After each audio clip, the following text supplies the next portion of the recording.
crocheter une maille serrée, un granit et c'est parti. C'est pas compliqué, on va y arriver avec nos mamies. Mamie crochet. Bonjour à tous, j'espère que vous allez bien. On se retrouve aujourd'hui pour un nouveau pas à pas. Petit pas à pas, comme vous avez pu le voir, c'est un tapis. Je suis en train de refaire pas mal de choses dans plusieurs pièces de déco. Donc en l'occurrence, là j'avais besoin d'un petit tapis qui fasse approximativement 80 par 60 cm. Et j'ai décidé de le faire donc en ribbon que vous trouverez dans la boutique Laine du Monde. Pour ça, j'ai choisi trois couleurs qui étaient donc assorties avec l'endroit où je voulais le mettre. J'ai donc choisi du gris, du terracotta et de l'écru. Alors, j'ai eu besoin de 3 pelotes de gris, 2 pelotes de terracotta, une pelote d'écru, mais bien évidemment il est resté beaucoup de fils qui peuvent permettre à faire beaucoup d'autres choses. Pour ça, personnellement, je vais utiliser un crochet bien plus petit que ce qui n'est préconisé. Pas de focus, voilà, en 4,5. Il est préconisé quoi en fait? Il est préconisé du 10, alors on est vraiment loin. Vous allez voir, ça se travaille facilement, autrement je ne l'aurais pas fait. Donc il est préconisé du 10, mais bon, je travaille, ça passe très bien en 4,5, ça dépend ce qu'on veut faire. Vous crochetez normal, partez sur du 5. Vous crochetez serré, partez sur du 5,5, voire du 6. Bien évidemment, ce n'est qu'une suggestion de couleurs. Vous trouverez plein de couleurs. Vous pourrez harmoniser selon ce que vous voulez. Dans des tons de vert, dans des tons de marron, des crus. Voilà, des tons plus naturels. Ce sera entièrement à vous de voir. Pour une chambre de petite fille, vous pourriez mettre du rose. Pour une chambre de petit garçon, vous pourriez mettre du bleu. Enfin, il y a plein. Alors, c'est pas des couleurs obligatoires, ou du vert ou du jaune, ce qui vous fera bien plaisir. Donc voilà, moi c'est juste parce que ça correspondait à ce dont j'avais besoin que voilà. Alors, nous allons commencer par faire une chaînette multiple de 3 plus 1. Allez, c'est parti. 1, 2, 3, 4, 5. Alors, c'est quoi multiple de 3 plus 1? Parce que vous allez me poser la question. Tout ce que vous pouvez diviser par 3. 60, 66. Là, vu que c'est... Moi, je vais sur 80, donc... je pense que ça va être quand même assez large. Donc, tout ce que vous pouvez diviser par 3, et à ça, vous rajoutez 1. Donc ça ne serait pas 60, mais ça serait 61, ce ne serait pas 66, mais 67, ce ne serait pas 69, mais 70, etc., etc. D'accord? Donc, on fait nos petits multiples de 3 plus 1, et on se retrouve quand on a la largeur qu'on désire. Donc, une fois qu'on a notre multiple, nous allons venir faire une maille supplémentaire parce que notre premier rang, qui ne sera pas un rang de répétition, ça sera un rang qu'on aura en bas et en haut, ça sera simplement de la maille serrée. D'accord? Donc, on fait notre même nombre de multiples de 3 plus 1, mais uniquement en maille serrée, et on se rejoint à la fin de notre rang. Donc comme vous pouvez le voir, même si je suis en 4,5, je galère absolument pas pour utiliser le ribbon, hein. C'est vraiment pas difficile du tout.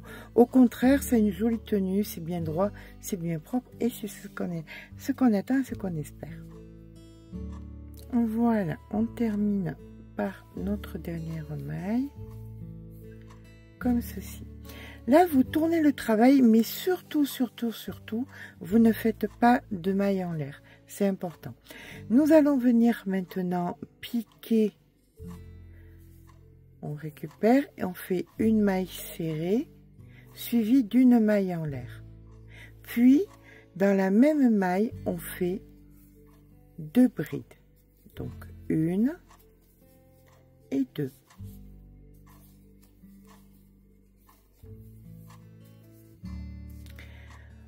Vous passez 2 mailles, 1, 2. Dans la troisième ici, vous faites une maille serrée. Et vous recommencez. Le fil sur le crochet.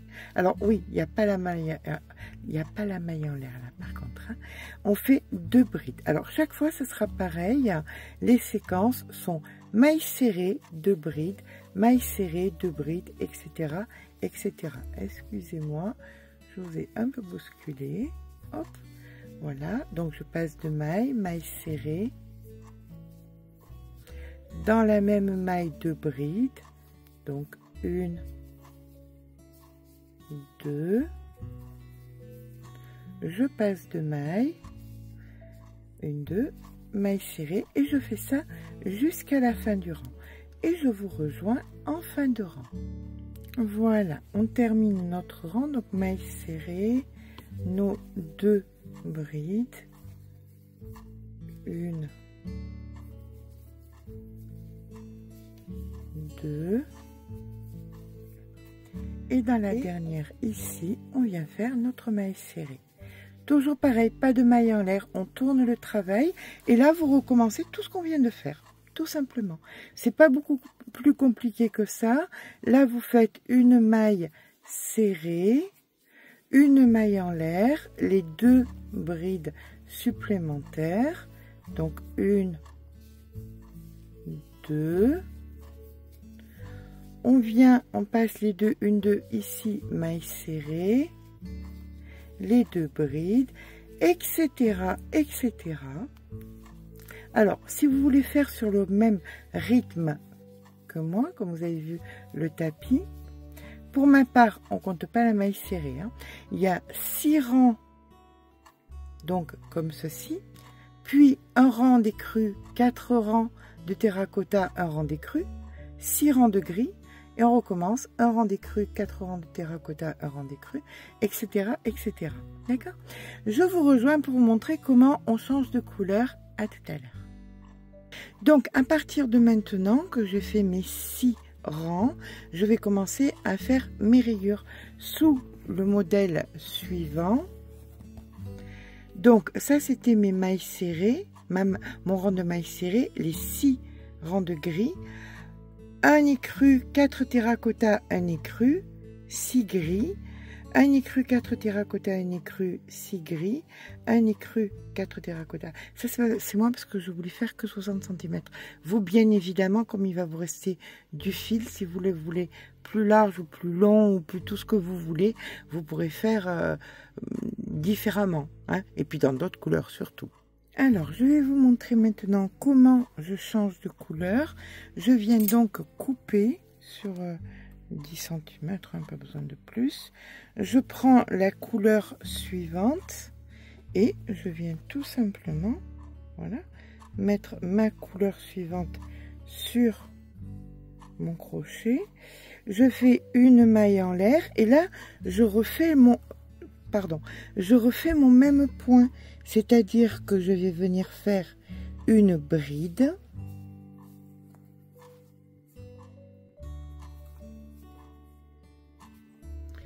puis une seconde bride,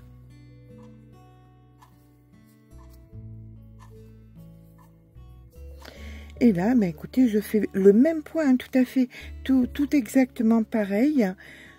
J'allonge. Ici, je couche et je fais ma maille serrée, mes 2 brides supplémentaires et je fais ça jusqu'à la fin du rang. Je couche, voilà, exactement comme on a fait, exactement pareil qu'on a fait sur les autres rangs, d'accord? Fin de rang, ben, je tourne le travail et je referai exactement pareil. Je mettrai le terracotta, 4 rangs de terracotta, un rang d'écrue, je reprends le gris, etc., etc. Alors voilà, pour ma part, j'arrive à la fin de mon ouvrage et il me suffit donc simplement de faire un rang de mailles serrées pour que la largeur soit vraiment égale. Alors, vous voyez, hein, si ça avait pu vous inquiéter, le numéro du crochet avec le fil, ça passe d'une simplicité incroyable. Donc, comme vous pouvez le voir, ça me donne la même grandeur d'un côté que de l'autre. D'accord? Donc, je termine tout comme ça et je suis à vous pour la fin de notre ouvrage. Et bien voilà, quand j'ai terminé mon rang de mailles serrées pour être équivalent à l'autre côté, ben c'est pas compliqué, on va venir couper le fil, hop, assez grand pour pouvoir mettre une aiguille à laine.